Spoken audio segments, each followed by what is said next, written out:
Story time with Hush and Tish.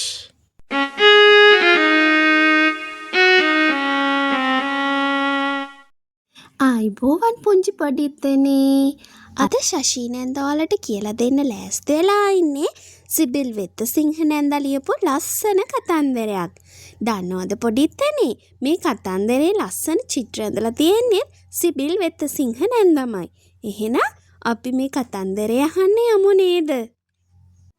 අද අපේ කතන්දරේ නම තමයි සුදු සිනිදු තුවාය. ඉස්සර කාලෙක කොකාට තිබුණා සුදු සිනිදු තුවායක්. ඒකත් කරේ දාගෙනයි කොකා හැම තැනටම ගියේ. දවසක් කොකා ගියා දොළ ළඟට මාළු පොඩිත්ත සොයන්න. දොළට බහින්න කලින් සුදු සිනිදු තුවාය දොළ ඉවුරේ පඳුරක් උඩ තියලයි කොකා දොළට බැස්සේ. පුංචි මාළු දැක්කේ කොකාගේ දිග කකුල් පමණයි. ඒ කකුල් දැක්කහම පුංචි මාළු දන්නවා දොළට බැස්සේ කොකා බව. මාළු ටික එහෙට මෙහෙට පීනලා හැංගෙනවා.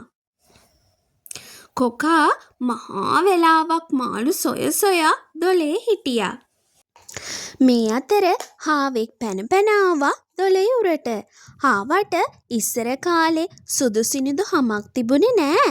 හාවා නිතරම ඌවට පිච්චුණා. මේ නිසා ඉර තදින් පායලා තිබුණු වෙලාවට හාවා එලිමහනේ පැන දිව්වේ නෑ. සුදු සිනිදු තුවාය දැක්ක හාවට අපූරු අදහසක් හිතට ආවා. සුදු සිනිදු තුවාය පොරව ගත්තොත් හම අව්වට පිච්චෙන්නේ නෑනේ.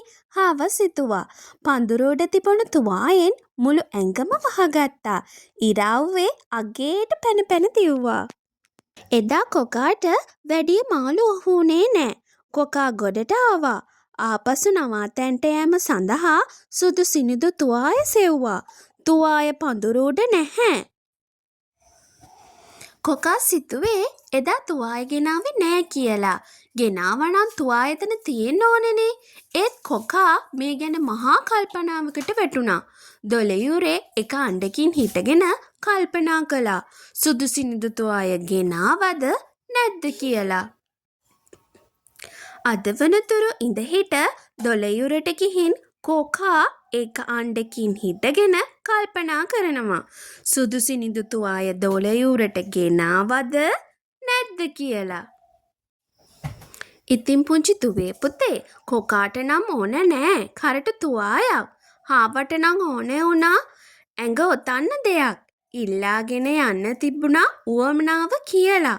හොරෙන් අරන් ගිය එක නම් හොඳ නෑ හාවෝ. ඉතින් අපිට ගන්න තියෙන ආදර්ශය තමයි මේ කතන්දරෙන් කිසි දෙයක් කාගෙන්වත් අහන්නේ නැතුව ගන්න හොඳ නෑ කියන එක. මගේ පුතාලත් අහලා ගන්න ඕනේ.